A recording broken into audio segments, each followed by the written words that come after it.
Welcome, everyone. Today, we bring you a deeply moving story. It's the journey of a young boy full of resilience as he overcomes darkness to find the light in his life.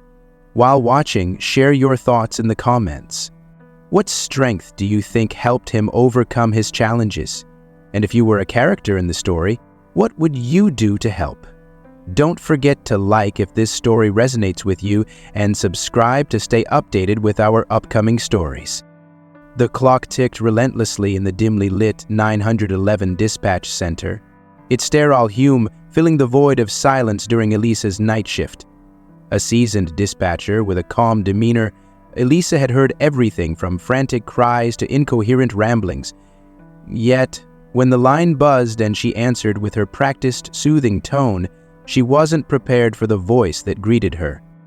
A voice so soft, so childlike, it sent an immediate chill down her spine. 911, what's your emergency? Elisa's fingers hovered over the keyboard, ready to type. Can you bring me a pizza, please? The voice trembled slightly, tinged with hesitation.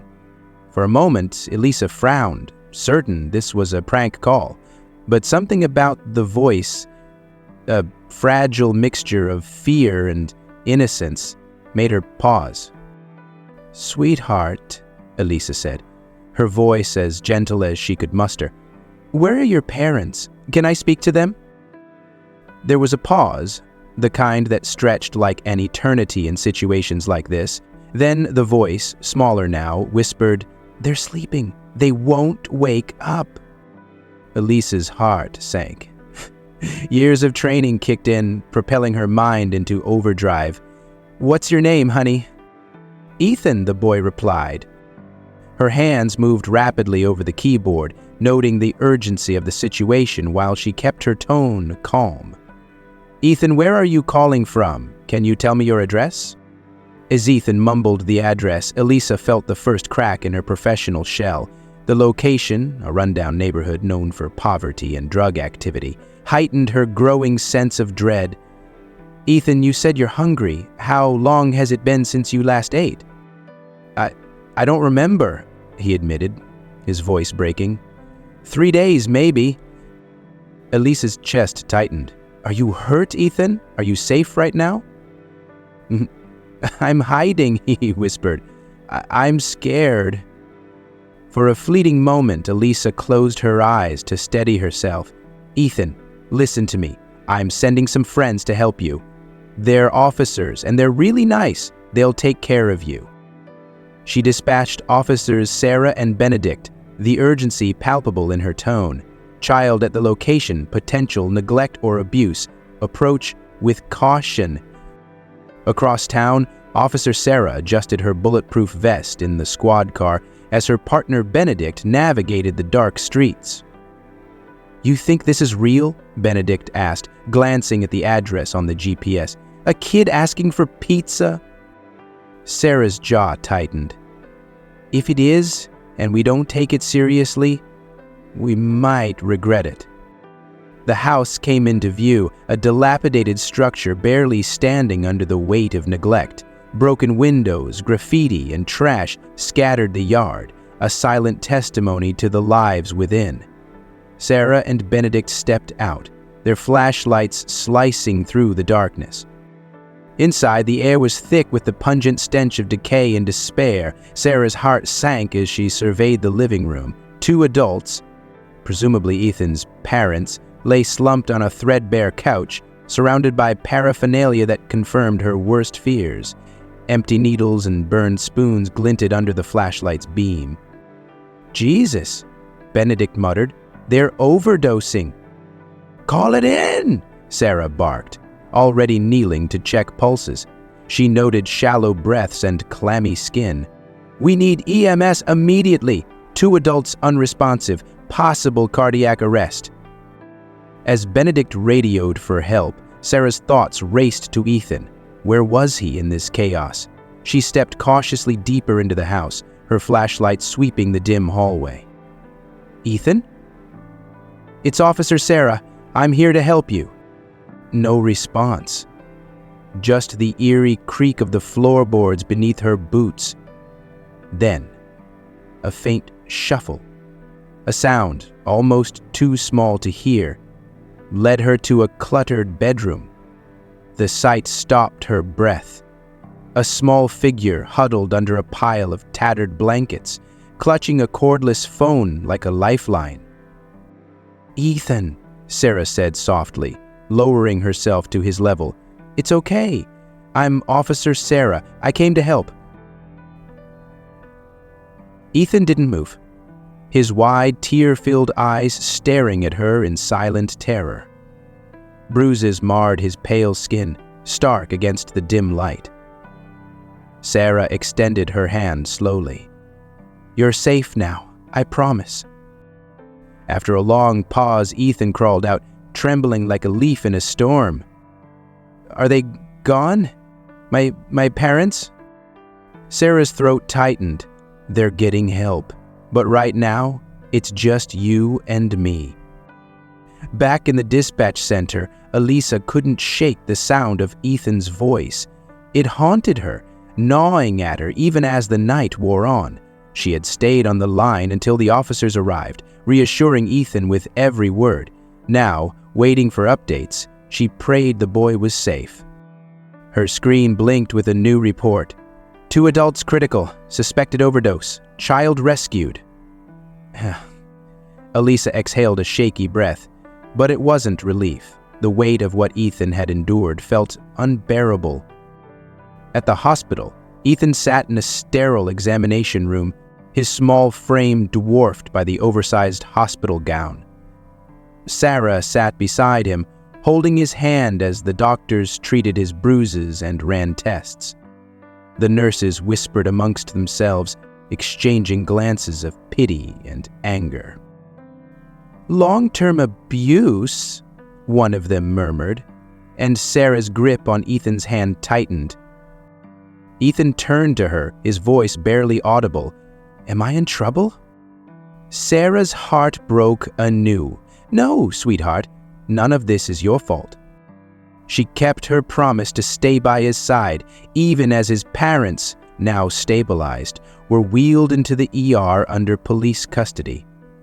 When his mother admitted to using Ethan for welfare checks, Sarah had to walk away to keep from breaking down. The night ended with Ethan placed into temporary foster care with the Henderson family. As Sarah watched him walk away with them, clutching a small bag of belongings, she felt a surge of conflicting emotions. Relief that he was safe, anguish for what he had endured, and a growing determination to ensure his future would never resemble his past. When Ethan turned back to wave at her, his small hand trembling but his eyes brimming with fragile hope, Sarah felt a rare, searing clarity. Whatever it took, she would help this boy heal. And as the dawn broke, casting a pale light over the city, Ethan's story, his courage, his resilience, was only just beginning. The Hendersons' home was a stark contrast to the dim, decrepit world Ethan had known. Warm light poured from the windows, spilling onto a front yard that smelled faintly of freshly cut grass. But Ethan barely noticed. His small hands clutched the straps of the backpack Sarah had hastily packed for him, filled with clothes too large and a few odds and ends she thought he might need. His wide, fearful eyes darted toward the open door of the house, hesitating as if it were a trap. "Go ahead, Ethan," Sarah encouraged gently, crouching beside him. Her voice was steady, but her eyes betrayed the ache she felt seeing him so fragile. "It's safe here. The Hendersons are good people." Ethan shifted his weight, one scuffed sneaker scraping against the concrete. What if they get mad at me?" Mrs. Henderson, a middle-aged woman with a kind smile and soft eyes, stepped forward. "Oh, sweetheart, no one's mad at you here," she said, her voice laced with maternal warmth. "You're going to be just fine." Ethan looked back at Sarah, his lips trembling as he searched her face for reassurance. Will you come back for me? Sarah's throat tightened. She placed a comforting hand on his shoulder. I'll visit you all the time, okay? Okay. You're not alone anymore, Ethan. As the door closed behind Ethan, Sarah and Benedict lingered on the front porch. The air was crisp, but it did little to clear the fog of emotions swirling between them. Benedict broke the silence, his jaw clenched so tightly the words came out like a growl. They kept him just for the welfare checks. Can you believe that? Sarah shook her head, her gaze fixed on the dim glow of the porch light. He's just a kid. No one should have to live like that. Benedict leaned against the railing, exhaling sharply. They didn't even care if he ate. 3 days without food, Sarah. 3 damn days. I know, Sarah replied, her voice low but trembling with emotion. And it's not just the hunger, Ben. It's everything. The bruises, the fear, the way he flinched when I tried to help him. Benedict turned to face her, his usually stoic demeanor cracking. How do you do it, Sarah? How do you see this every day and not lose it? She swallowed hard, her hands gripping the railing. I don't know, but someone has to fight for kids like Ethan. Back at the dispatch center, Elisa couldn't stop thinking about the call. The soft tremor in Ethan's voice echoed in her mind like a haunting melody. She stared at the report on her screen, reading it over and over, as if somehow the words would change. She dialed Sarah's number, and when the officer picked up, Elisa wasted no time. How is he? Sarah's sigh came through the line, heavy with exhaustion. He's with a foster family now.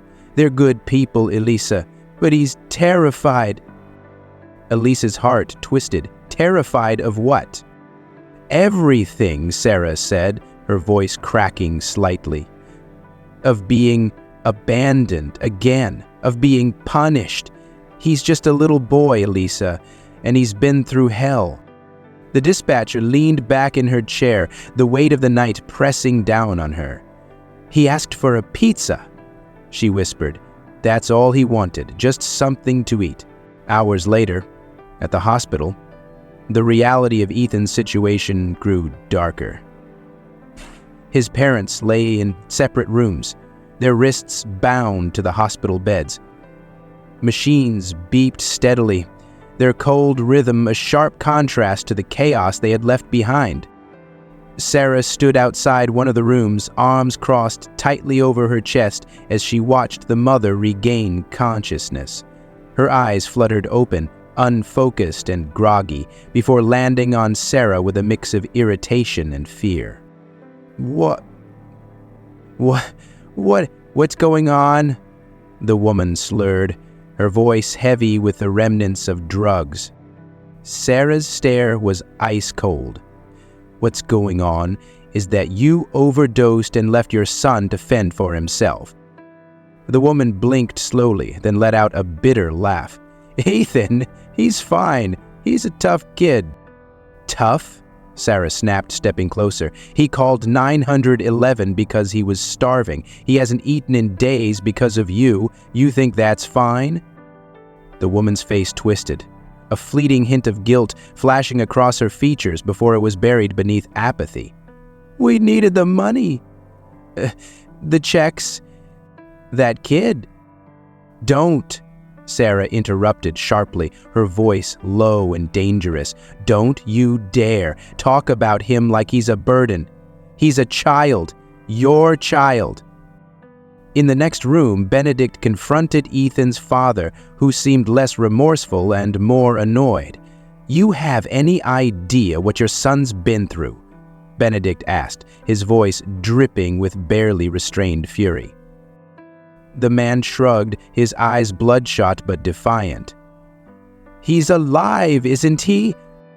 Benedict leaned forward, his fists clenched at his sides. He's alive because of him, not you. That boy called for help because you didn't. He saved your life. The man snorted, dismissive. He's a smart kid. He'll figure it out. Benedict's restraint snapped, his voice rising. He's not supposed to Figure it out. He's supposed to be a kid, not your lifeline or your punching bag. Meanwhile, Ethan sat in the hospital's pediatric wing, his tiny body dwarfed by the bed. A nurse had brought him a sandwich, and though he devoured it quickly, he still looked like a ghost of himself, pale, trembling, and wary of every noise. Elisa arrived, unable to stay away after her shift ended. She approached him cautiously, her kind eyes meeting his. "Hi, Ethan," she said softly. "I'm Elisa. We talked on the phone, remember?" Ethan nodded, his fingers fidgeting with the edge of the blanket. "You told me the police would come." "And they did, didn't they?" Elisa said with a small smile. She pulled a chair closer to the bed and sat down. "I just wanted to see how you're doing." Ethan hesitated, then whispered, "Am I in trouble?" The question hit Elisa like a punch to the gut. "Oh, sweetheart, no. You're not in trouble at all. None of this is your fault." His wide eyes searched hers, looking for something he couldn't name. "But my parents, they're getting help," Elisa interrupted gently. "But right now, the most important thing is that you're safe." Ethan nodded slowly, but the tension in his small frame didn't ease. Elisa leaned forward, lowering her voice. "You were so brave to call me, Ethan. Do you know that?" "I was scared," he admitted, his voice barely audible. "And that's okay," Elisa said. "Being brave doesn't mean you're not scared. It means you keep going even when you're scared." Later that evening, Sarah joined Elisa in the hospital's waiting room. They sat in silence for a while, the weight of the day hanging heavily between them. Finally, Sarah spoke. "He's not the first kid I've seen in a situation like this, but something about him." Elisa nodded, understanding, without needing an explanation. "It's the way he asked for pizza," she murmured, like it was the most he could hope for. Sarah's jaw tightened. No kid should have to lower their expectations to survival. Elisa glanced at her, her eyes glistening. "So, what do we do now?" "We fight for him," Sarah said, her voice steady despite the storm of emotions beneath. "We make sure he gets what he needs. A home, love, a chance to just be a kid." Elisa smiled faintly, her heart aching with hope and fear. "Then let's fight." The night ended with Ethan falling asleep in the hospital bed, his tiny figure curled into a ball beneath the covers. Outside his room, Sarah, Benedict, and Elisa stood together, their determination unspoken but palpable. The battle for Ethan's future had just begun, but for the first time in his short, tumultuous life, Ethan wasn't alone. The sun hesitated to rise the next morning, its light timid as if it feared to pierce the thick veil of uncertainty that shrouded Ethan's world. Inside the Hendersons' cozy home, shadows of doubt danced on the walls, mirroring the fears Ethan carried within him. Every corner seemed to whisper unfamiliarity, every creak of the wooden floor an unwelcome intrusion into his fragile sense of safety. Ethan sat at the edge of a neatly made bed, its quilt soft and inviting, a far cry from the tattered blankets he used to bury himself under. His feet dangled just above the polished floor, unsure whether to trust the stability beneath them. The smell of pancakes wafted through the air, beckoning him toward the kitchen like a warm embrace. But Ethan remained frozen, the pull of his hunger battling the weight of his fear. I watched a minute away. From the doorway, Mrs. Henderson watched quietly, her heart heavy with the delicate balance she had to strike. She cleared her throat softly, as if not to startle him. "Good morning, Ethan," she said, her voice as tender as the sunlight filtering through the curtains. "Did you sleep okay?" Ethan glanced at her, his small hands clutching the hem of his oversized shirt. I didn't know if I was allowed to." If you find it interesting, please give the channel a like to motivate us to make more new videos." Her chest tightened at the simplicity of his words, laden with the unspeakable. "Oh, sweetheart," she said, stepping into the room. "This is your home now. You don't have to ask for permission to sleep or to feel safe." The word home felt foreign to Ethan, like a language he didn't yet understand. Home had always been a place of caution, a battlefield where every sound was a potential threat. Still, he nodded, his lips pressing into a thin line. Meanwhile, across town, Sarah sat in her squad car, gripping the steering wheel as if it were the only thing tethering her to reality. The echoes of Ethan's voice haunted her, his soft, trembling words now etched into her memory. She glanced at the file on the passenger seat, its contents a damning chronicle of his parents' neglect, the photographs, the reports, the bruises. They all screamed for justice. But justice was as elusive as the truth, hiding in the gray spaces between intention and consequence.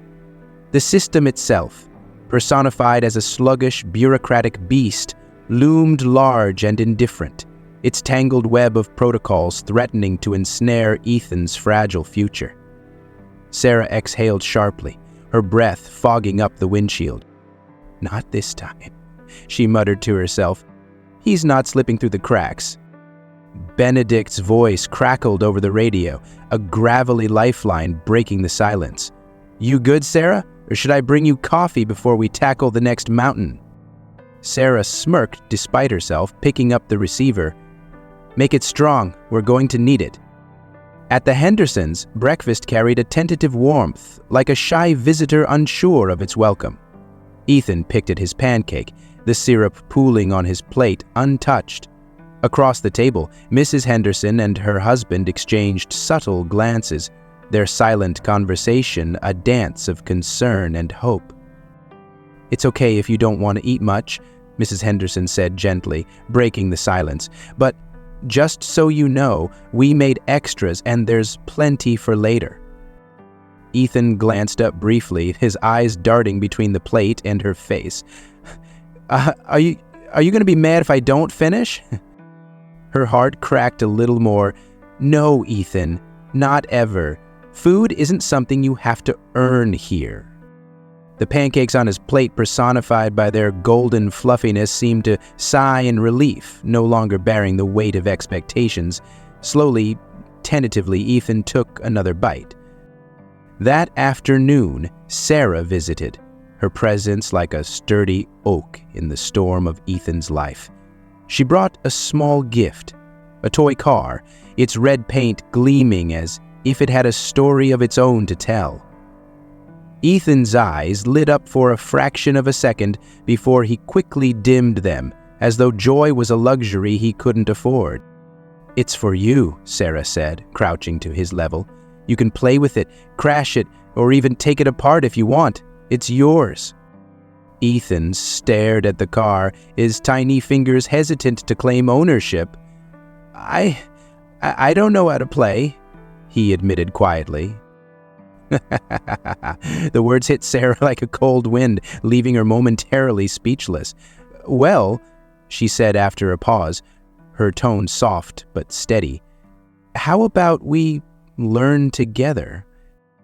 The toy car seemed to come alive in Ethan's hands, its wheels spinning eagerly as if excited to be part of his healing. Together, he and Sarah built a tiny racetrack out of books and pillows, their laughter tentatively breaking through the walls Ethan had built around himself. But outside the Hendersons' home, the world was less forgiving. The courtroom where Ethan's parents would face charges loomed like a hungry beast, its gavel poised to strike. Elisa attended the hearing, her normally composed demeanor replaced by a fiery determination. She had taken a rare day off from dispatch to stand in solidarity, her presence a testament to the impact Ethan had unknowingly made on everyone he encountered. The prosecutor painted a harrowing picture of neglect, his words weaving the narrative of a child left to fend for himself in a world of chaos. The defense, however, attempted to redirect the blame, personifying addiction as a cunning villain that had ensnared Ethan's parents, rendering them powerless. They didn't mean to hurt him, the defense attorney argued, his voice smooth but hollow. They were victims themselves. Elisa's fists clenched at her sides, her nails digging into her palms. Victims. The thought curdled in her mind like spoiled milk. How could they claim victimhood when Ethan had borne the brunt of their choices? As the judge deliberated, time seemed to stretch, each second an agonizing eternity. Finally, the gavel fell, its echo reverberating like a heartbeat. The parents were found guilty of neglect and sentenced to rehabilitation programs, their custody rights stripped. Justice, though imperfect, had taken a step forward. Back at the Hendersons, Ethan sat in the backyard, the toy car racing across the grass under the gentle push of his hand. The sun, now bolder, bathed the yard in its golden embrace, as if trying to warm the shadows still clinging to him. Sarah watched from the porch, her heart swelling with cautious optimism. "You're doing good, kid," she said softly, more to herself than to him. "Better than most adults I know." Benedict joined her, leaning against the railing. "He's got a long way to go," he remarked, his voice tinged with both hope and realism. Sarah nodded, "But he's not walking it alone." The backyard, personified by its vibrant flowers and sturdy fence, seemed to nod in agreement, standing as a quiet witness to Ethan's burgeoning resilience. For the first time in a long while, the world around him felt less like a battlefield and more like a sanctuary. That evening, as the stars emerged one by one, Ethan sat by the window, clutching the toy car. The night no longer felt like an enemy, its darkness tempered by the glow of the lamp beside him. He thought of Sarah, of Elisa, of the Hendersons, all the people who had reached out to him when he thought no one cared. For the first time, Ethan allowed himself to imagine a different future, a world where safety wasn't a fleeting dream, or kindness didn't come with a cost. As he drifted to sleep, the toy car rested beside him, its tiny headlights catching the faint moonlight, as if to stand guard over his fragile peace.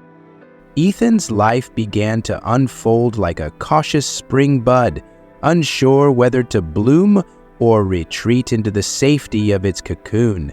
Days at the Hendersons' home brought fragments of stability, but the scars of his past lingered in every hesitant movement and uncertain glance.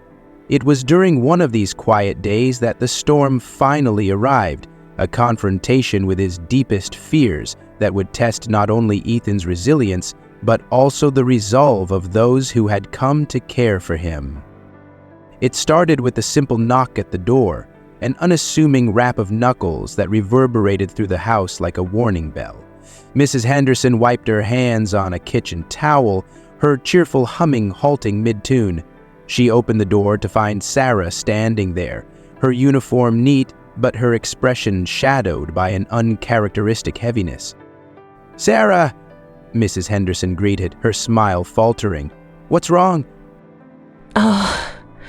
Sarah hesitated, her lips pressing into a thin line. She glanced over her shoulder, as if the weight of the world itself was lingering just out of sight. "We need to talk," she said, her voice low and serious. Ethan, who had been quietly coloring at the dining table, looked up. The sound of Sarah's voice had become a source of comfort over the past few weeks, but today it carried an edge that made his chest tighten. He watched as Mrs. Henderson ushered Sarah into the kitchen, their hushed voices barely audible over the soft clatter of dishes. "What do you mean they want to see him?" Mrs. Henderson whispered, her fingers gripping the edge of the counter. Sarah sighed, running a hand through her hair.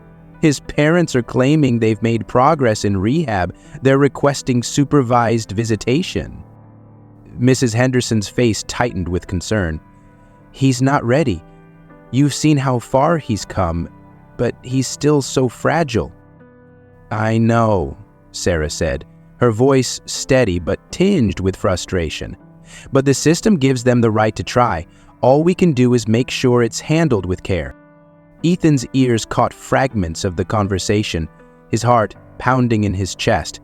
The thought of facing his parents again made his hands tremble, his crayon slipping from his grasp. Memories he'd tried to bury resurfaced. His mother's vacant eyes, his father's angry shouts, the endless gnaw of hunger that felt like a permanent part of him. The visitation took place in a sterile room at the Department of Family Services, a space stripped of warmth or personality. Ethan sat on a small chair, his legs swinging nervously as he clutched the toy car Sarah had given him. Sarah sat beside him, her presence a shield against the unknown. When his parents entered, Ethan's breath caught. They looked different, cleaner, healthier, but their presence still carried an air of unpredictability that made his stomach churn. His mother smiled tentatively, but it was a fragile gesture, like glass ready to shatter. His father's gaze was heavy, filled with something Ethan couldn't quite place. Guilt, anger, or perhaps both. "Hey, buddy," his mother said, her voice wavering. "You've gotten so big." Ethan gripped the toy car tighter, his knuckles turning white. "Hi," he mumbled, barely audible. His father sat down across from him, the chair creaking under his weight. "We've missed you, kid," he said, his tone gruff but lacking conviction. "You been good?" Ethan nodded stiffly, his eyes darting towards Sarah for reassurance. She gave him a small nod, her hand resting lightly on his back. The conversation was stilted, filled with forced smiles and awkward silences. His parents spoke of their progress in rehab, of wanting to make things right, but their words felt hollow, as if they were reciting lines they didn't quite believe. Ethan finally spoke, his voice small but steady. "Why didn't you wake up when I called you?" The question hung in the air like a thundercloud, dark and heavy. His mother's smile faltered, her eyes filling with tears. We weren't ourselves, Ethan. We were sick." "You left me alone," he said, his voice cracking. "I was hungry, and you didn't care." His father shifted uncomfortably, his hands clenching into fists on the table. "We made mistakes," he said, his tone defensive, "but we're trying to fix them." Ethan's tears spilled over, his small frame trembling. "I don't want you to fix it. I just wanted you to love me." The room fell silent, the weight of his words pressing down on everyone like an unbearable burden. His mother wept openly, while his father looked away, his jaw tightening. Sarah finally spoke, her voice calm but firm. "Ethan doesn't need promises, he needs actions, and right now, his safety and happiness come first." The drive back to the Hendersons was quiet, the car filled with the unspoken. Ethan stared out the window, his tears dry but his heart still aching. Sarah glanced at him in the rearview mirror, her own emotions a storm threatening to break. When they arrived, Mrs. Henderson met them at the door, her arms immediately wrapping around Ethan in a protective embrace. "You're safe now," she whispered, her voice trembling. "You're home." Ethan buried his face in her shoulder, his sobs finally breaking free. The house seemed to breathe a sigh of relief, its warm walls embracing him as if to shield him from the world. In the days that followed, Ethan began to heal in ways that were both small and profound. He spent hours in the backyard, racing his toy car across the grass, the wheels spinning as if carrying him toward a brighter future. He helped Mrs. Henderson bake cookies, his laughter filling the kitchen like sunlight piercing through clouds. Sarah and Elisa visited often, their presence a reminder that he was not alone. They brought books, games, and stories of hope, each act of kindness weaving a tapestry of love and support around him. But the most significant moment came one evening, as Ethan sat with Sarah on the porch, the sun dipping below the horizon in a blaze of gold and crimson. He turned to her, his eyes filled with a newfound strength. "Do you think I'll ever stop being scared?" he asked, his voice barely above a whisper. Sarah smiled, her eyes glistening. "I think being brave doesn't mean you stop being scared. It means you keep going, even when you are." Ethan nodded, his small hand reaching for hers. "Thank you for not giving up on me." "You saved yourself, Ethan," Sarah replied, her voice filled with pride. "You're stronger than you know." As the stars emerged one by one, the world seemed to exhale, its breath carrying a promise of healing and hope. Ethan, though still fragile, had found a spark within himself, a resilience forged in the fire of pain, but nurtured by the compassion of those who refused to let him fall. In the quiet of that moment, Ethan smiled, a true, unguarded smile that lit up the night, and for the first time, the world felt like it might just be kind after all. The days that followed felt like a tapestry woven with threads of both lingering shadows and emerging light. For Ethan, recovery was not a straight path, but a winding road with uneven terrain. Yet, each step forward, no matter how small, carried the weight of something extraordinary: hope. The Hendersons' home, once a quiet sanctuary, began to buzz with the sounds of Ethan's newfound laughter. It wasn't the bold, carefree laughter of children untouched by hardship, but something gentler, like the soft trill of a bird testing its wings. At first, it came in fleeting bursts, surprising even Ethan himself. A funny story Mrs. Henderson told, a silly hat Mr. Henderson wore while gardening. These moments were tiny victories, proof that joy could exist even in a heart that had been bruised and battered. The house seemed to respond to his transformation, its walls embracing the change. The once muted hues of the living room felt warmer, brighter, as if reflecting Ethan's growing comfort. The swing in the backyard, which had hung unused, now creaked happily under his slight weight, carrying him higher and higher into a sky that seemed to smile down in return. Yet, the past lingered like a shadow, refusing to release its grip entirely. At night, Ethan sometimes woke up crying, his small body trembling as he clutched the toy car Sarah had given him. The darkness seemed alive, whispering echoes of his old fears, and his chest tightened with the memory of hunger and loneliness. It was in these moments that Mrs. Henderson would sit by his bed, her presence a quiet reassurance.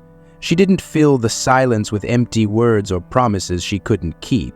Instead, she held his hand and hummed softly, her voice weaving a cocoon of safety around him until the tension in his shoulders eased and his breaths became steady again.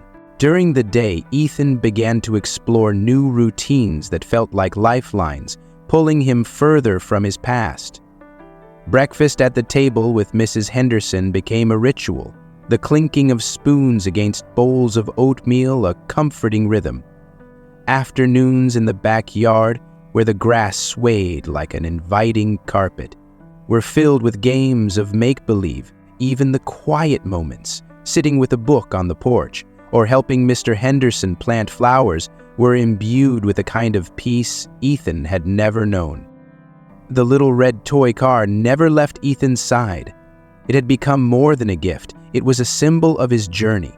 To him, the car represented movement, the idea that he could keep going even when the road seemed uncertain.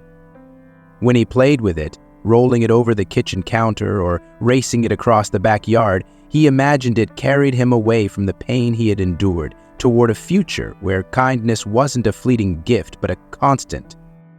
Sarah noticed the car during one of her visits. "Still your favorite, huh?" she asked with a smile, watching as Ethan carefully maneuvered it around an obstacle course made of books and cushions. Ethan nodded, his eyes lighting up. "It's fast," he said. Then, after a pause, he added softly, "Like me." Sarah's breath caught in her chest, her heart swelling with pride and sorrow all at once. "You're faster than you know, Ethan," she said. "And stronger, too." Ethan's story, once confined to the walls of his home and the hearts of those who loved him, began to ripple outward. Inspired by the little boy who had endured so much, the community rallied together to create a program called Ethan's Guardians. The initiative aimed to provide resources for children in abusive or neglectful situations, ensuring they had advocates who would fight for their safety and well-being. At the launch event, Ethan sat in the front row with the Hendersons and Sarah. Though he didn't fully understand the scope of what was happening, he felt a quiet pride as the speakers praised his bravery. When it was Sarah's turn to speak, she looked directly at Ethan as she addressed the crowd. "Ethan is proof," she said, her voice steady, "that even in the darkest circumstances there is light to be found. And sometimes that light comes from within. He reminded me that kindness and courage are more powerful than fear, and it's up to all of us to protect the most vulnerable among us." The applause that followed was thunderous, but Ethan's focus remained on Sarah, her words a balm to the part of him that still doubted his worth. As the weeks turned into months, Ethan found solace in the Hendersons' garden. It became his favorite place, a space where he could nurture life in a way that mirrored his own healing. Under Mr. Henderson's patient guidance, he learned to plant seeds and care for them, watching with awe as tiny green shoots emerged from the soil. One day, as he watered a row of sunflowers, he turned to Mr. Henderson with a question. "Do they ever get scared to grow?" Mr. Henderson knelt beside him, his hands resting on the earth.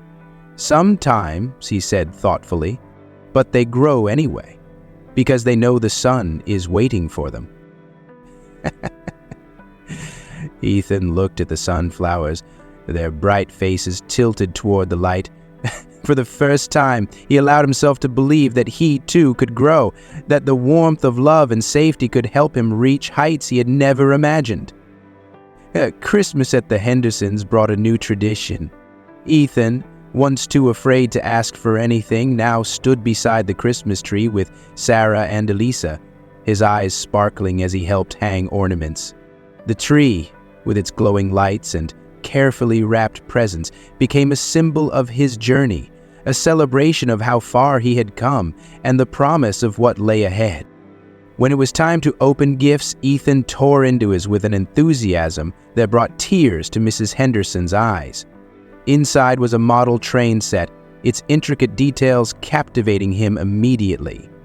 As he pieced the tracks together, he glanced at Sarah. "Will you help me make it work?" he asked. His voice shy but hopeful. Why, Sarah smiled, her heart brimming with gratitude. "Of course, Ethan. We'll make it the best train track ever." On a crisp spring morning, Ethan woke up early and sat by the window watching as the sun climbed steadily over the horizon. The sky, painted in hues of gold and pink, seemed to promise a new beginning. He thought of everything he had endured, the people who had stood by him, and the small victories that had led him to this moment. The toy car rested on the windowsill beside him, its red paint gleaming in the sunlight. It had traveled every step of his journey, a silent companion through his darkest hours and his brightest days. Ethan picked it up, rolling it between his hands. "I'm not scared anymore," he whispered, his voice steady. The house seemed to echo his words, its walls humming with pride. Outside, the garden swayed gently in the breeze, the sunflowers standing tall as if cheering him on. And as the day unfolded, Ethan stepped into it with a confidence that had once seemed impossible, ready to embrace the future that waited for him. In the months that followed, Ethan's story became a beacon of hope, not just for him, but for everyone who had the privilege of knowing him. His journey, though filled with pain, had blossomed into something beautiful, a testament to the power of love, empathy, and resilience. Ethan, the boy who had once been too scared to dream, now walked with his head high, carrying with him the belief that even the smallest seeds, when nurtured, could grow into something extraordinary. The dawn of a new season mirrored the quiet transformation taking root in Ethan's life. Spring had fully awakened, painting the world in vibrant greens and soft pinks. The air carried a lightness, a promise of renewal that seemed to whisper directly to Ethan's soul. For the first time in his young life, he felt as though the world was not a battleground, but a canvas waiting for him to add his colors. The Hendersons' home had become a sanctuary for Ethan, a place where echoes of laughter replaced the haunting silence of his past. Yet, he often caught himself looking over his shoulder, as though expecting the shadows to reclaim him. On some nights, the memories of his parents' cold indifference crept in like unwelcome guests, but the warmth of the Hendersons' love always pushed them back. The toy car, still a constant companion, now rested on the windowsill of his bedroom. It had become more than a symbol. It was a metaphor for his journey. Its bright red paint, once a stark contrast to Ethan's muted world, now felt like a reflection of his growing confidence. He would often roll it across the windowsill, watching it glide effortlessly, a reminder that even small steps could lead to freedom. Ethan's biggest test came in the form of the school play. His teacher had suggested he audition, but the thought of standing in front of an audience filled him with both excitement and fear. What if I mess up? He asked Mrs. Henderson one evening, his brow furrowed as he stared at the script. She knelt beside him, her hand resting gently on his. Ethan, even if you do, it's okay. The important thing is that you try. Every great story has moments of uncertainty, but those moments make the triumphs even sweeter. Encouraged, Ethan practiced tirelessly, often with Sarah and Elisa stepping in to help. On the night of the performance, as the curtains opened and the stage lights bathed him in their golden glow, Ethan felt the weight of the audience's gaze. But instead of shrinking, he stood tall. The lines he had memorized poured out effortlessly, his voice clear and steady. When the play ended, the applause was thunderous. Ethan's eyes searched the crowd until they landed on the Hendersons, Sarah, and Elisa, all beaming with pride. For the first time, Ethan didn't just feel accepted, he felt celebrated. Back at the Hendersons, Ethan's favorite spot remained the garden. It had become a living metaphor for his own recovery. The sunflowers he had helped plant stood tall and vibrant, their golden faces turned confidently toward the sun. Ethan spent hours tending to them, his small hands working the soil with care. One afternoon, as he watered the plants, Sarah joined him. She crouched beside him, her gaze soft as she watched him work. You've got a green thumb," she said with a smile. Ethan shrugged, but there was a glimmer of pride in his eyes. "They grow because I take care of them." Sarah nodded, her voice gentle. "Just like you've grown, Ethan. You've taken care of yourself in ways that most adults can't even imagine." The boy paused, his fingers brushing the petals of a sunflower. "Do you think I'll always have to fight so hard?" Sarah's throat tightened, but she met his gaze. "Life will always have challenges, Ethan, but you're not alone anymore. You've got people who love you, who help you carry the load." The sunflower seemed to nod in agreement, swaying slightly in the breeze, its golden petals a quiet symbol of resilience. The Ethan's Guardians program, born from his story, had blossomed into a movement that united the community. People from all walks of life contributed: teachers, social workers, neighbors. all determined to create a safety net for children like Ethan. The program held workshops, provided resources, and offered counseling to families in need. Ethan, though still young, became the face of the initiative, his story a rallying cry for compassion. At one event, Ethan stood on a small stage, his hands clutching the microphone nervously. "I used to think no one cared about me," he began, his voice trembling slightly. "But then people showed me that love is real, and it's stronger than fear. I hope this program helps other kids feel safe, like I do now." The applause that followed was not just for his words, but for the courage it took to speak them. The boy who had once hidden under blankets, afraid of the world, now stood as a beacon of hope, lighting the way for others. The red toys car made one final journey. Ethan, now a little taller and a lot braver, decided to place it on the windowsill of the community center where Ethan's guardians held its meetings. "It belongs here," he told Sarah, his voice steady, "for other kids to see it and know they can keep going too." Sarah smiled, her eyes misty as she ruffled his hair. "You're amazing, Ethan. Don't ever forget that." The car, though small and simple, stood as a testament to the power of resilience. It gleamed under the sunlight streaming through the window, a tiny but mighty symbol of movement, growth, and possibility. Months turned into a year, and Ethan continued to thrive. His laughter grew louder, his steps more confident. He began to dream, not just of the next day, but of a future filled with endless possibilities. He talked of becoming a teacher, a gardener, or even a police officer like Sarah. Each dream was a seed, planted in the fertile ground of his heart, watered by love and nurtured by hope. On his birthday, the Hendersons threw him a party, the first he had ever had. The house was filled with balloons, laughter, and the smell of cake. As Ethan blew out the candles, he closed his eyes and made a wish, a quiet, private hope for the happiness he had found to never fade. As the day ended and the stars emerged, Ethan sat on the porch with Sarah and Elisa, the three of them wrapped in a comfortable silence. The night was cool, but it carried a sense of peace that felt like a warm embrace. "No," Elisa said softly. "You've taught me something, Ethan." The boy looked at her, his head tilted in curiosity. "What?" "And even when the world feels broken, kindness can fix it," she said, her voice full of emotion. Ethan smiled, a radiant, unguarded expression that seemed to light up the night. "And love makes it strong again," he added, his words as simple as they were profound. The stars above twinkled brighter, as if applauding the boy who had not only survived, but had found a way to thrive.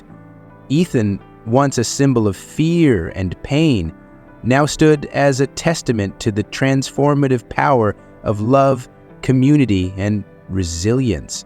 His journey was far from over, but the road ahead, though so daunting, no longer felt so daunting. And as he gazed up at the sky, his heart full and his spirit light, Ethan whispered to the world that had once seemed so cruel, "Thank you."